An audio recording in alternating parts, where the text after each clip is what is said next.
Hi everybody, it is Thursday, October 13th, 2022. They have me up early again, so we're going to be doing another card of the day. What deck do we want to use? Do we want to continue to use the Halloween Oracle deck? Why not? Why not? Remember, the Almighty Pineapple LLC is trademarked, copyrighted, and registered in 3 different classifications with the United States Trademark and Patents Office. Any duplication of my content without my permission is subject to legal recourse, is guided by my legal team. With that being said, thank you for liking, commenting, subscribing to this channel. Thank you for sharing this video with someone who you feel needs it, or any other of my card of the day videos. This is not a reading. A reading is an intimate discussion between you and a spiritual advisor of your choice, hopefully led by your intuition. As I always say, your intuition is your superpower.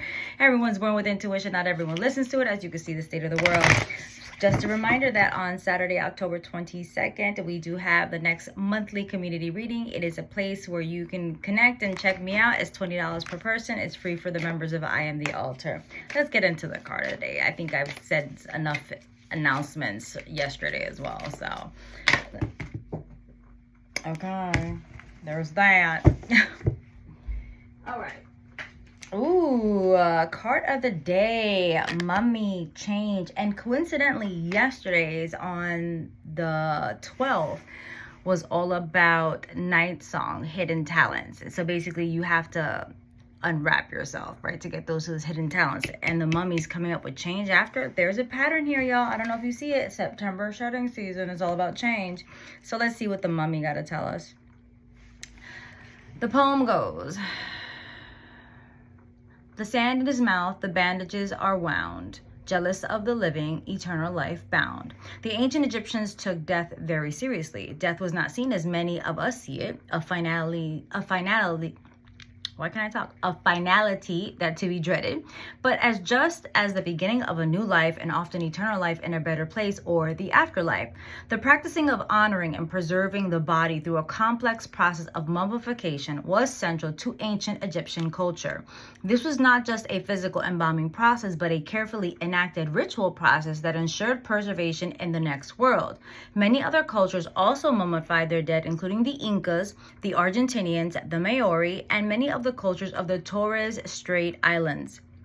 In our modern horror genres, the mummy has become an icon, from early horror writing at the turn of the century to very popular films such as The Mummy and The Mummy Returns. The plot normally revolves around the mummy returning to life and cursing and hunting down the living. The discovery of King Tut's tombs and other long-hidden Egyptian treasures in the 1920s in particular sparked an explosion in mummy-related films and literature. Should you receive the Moaning Mummy today as your card of the day, know that change is inevitable, and no matter how hard you try, things will not be preserved exactly the same way. The card also indicates that this change will always be for the better. The endings, the closed doors, these barriers, this is just a healthy pause and an indication that a change of tactics is needed. You're not cursed. You have just developed a pattern. You can take control and change it. Ooh, did you hear that?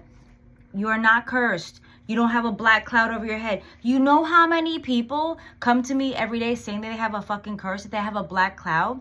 It's not really other people. First of all, do you guys, I'm not saying that hexes and spells and curses are not real. They are. I know people come to me all the time, and I am a practitioner. I do what I gotta do. Anyway, that's another story for another day.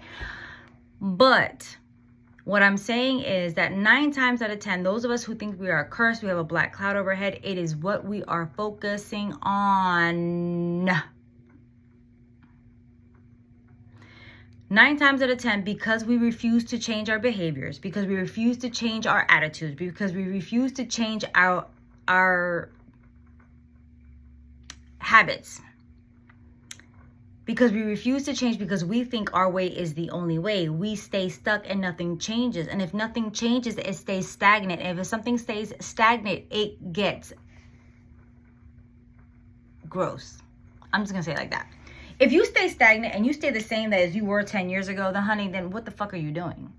You're supposed to grow. You're supposed to evolve. You're supposed to change. You're not supposed to stay the same. Everything in the human experience Every day is different. From the human birth to the human death, those are the only two permanent things. Everything in between that is always a change. You're always growing. You're always getting older. You're always evolving. You're seeing the seasons change. There's always a change.